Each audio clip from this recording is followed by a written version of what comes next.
votes, on peut déjà faire les votes pour la CRL. Alors, c'est un petit peu différent d'habitude. C'est-à-dire que cette fois, on va pas voter pour les... Comment dire? On va voter pour les awards. C'est-à-dire que par exemple, il va y avoir le MVP, donc le meilleur, celui qui a roulé sur toute la compétition, celui qu'on pense qui va rouler sur toute la compétition, le plus polyvalent et tout. C'est-à-dire que ça va être différent d'habitude, c'est-à-dire qu'on va pas voter, on va pas faire les votes de qui va gagner tel match, qui va gagner tel match, et qui va être le grand gagnant. Ça va pas être comme ça. Là, on va voter du coup pour les, par exemple, donc, le MVP, donc le plus prestigieux des prix de la CRL. Cette distinction revient au concurrent qui a dominé la compétition dans tous les sens du terme, un maître du jeu, mais aussi une légende de la Clash Royale League, le véritable GOAT.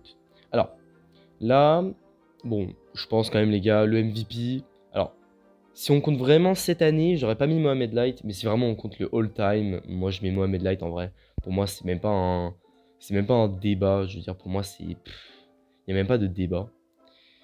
Le plus imperturbable, en vrai de vrai, ce prix récompense le joueur qui gère le mieux la pression la plus extrême. Euh, Personnellement, en vrai de vrai, je jure, moi, je mets entre Lucas et... attendez, pourquoi ça bug? Lucas et Yann. Personnellement, pour moi, c'est entre Lucas et Yann. Pour moi, ça se joue entre les deux. J'ai quand même un petit penchant pour Yann. Après, Vitor, contre la finale contre Viper, il a très bien géré, hein, là. Il avait quand même... Ah, du coup, il était dans le lower bracket, donc il avait 2 BO de retard, même si c'est vraiment dommage en vrai de vrai. Je dirais quand même plutôt Yann. C'est mon point de vue personnel. Plutôt mon point de vue personnel. Le touche à tout, bon, les gars, le polyvalent, le mec qui sait tout jouer sans aucun doute. On peut mettre mot. Voilà, en vrai, aucun doute en vrai hein, sur ça, hein. Pour moi, c'est Momo, littéralement. Littéralement. L'outsider, les gars, celui qu'on pense qu'il va faire la meilleure perf, mais celui dont on s'y attend le moins. Alors, Yann n'a jamais été qualifié pour une grande finale, mais il reste quand même, c'est un très très gros joueur. Dans le sens que, en fait, c'est le. Pour moi, c'est. Tu vois, c'est celui où il va faire une grosse perf. Ça, je m'y attends, tu vois. Je m'y attends, en vrai de vrai. Pour moi, c'est un mec qui va faire une grosse perf. Je vais pas mentir, hein, les gars, Frontier Guard, je le connais pas. Je le connais pas. Mais du coup, sans parler de ça, en vrai, je vous jure, les gars, Vitor ou Egor. Donc, Kazardi. Pour moi, je vous jure, ça se joue vraiment entre les deux. En vrai de vrai, premier degré, Egor est vraiment bon.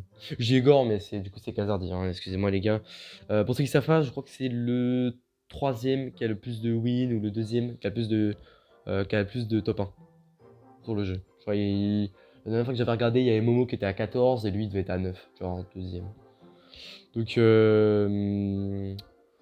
donc voilà, je pense que je vais mettre quand même Egor, voilà. Après le spécialiste, donc ce prix est destiné au joueur le plus fidèle à un archétype de deck ou une stratégie spécifique. Celui qui a immanquablement suit son propre style avec succès.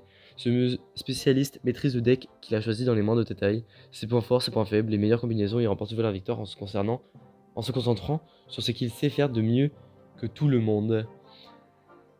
En termes de spécialiste, en vrai de vrai, tout le monde, en fait, du coup justement, c'est l'inverse du polyvalent. C'est vraiment l'inverse du polyvalent. Premier degré, si on me dit un mec vraiment spécialiste, en vrai, premier degré, je pense, je dis Yann.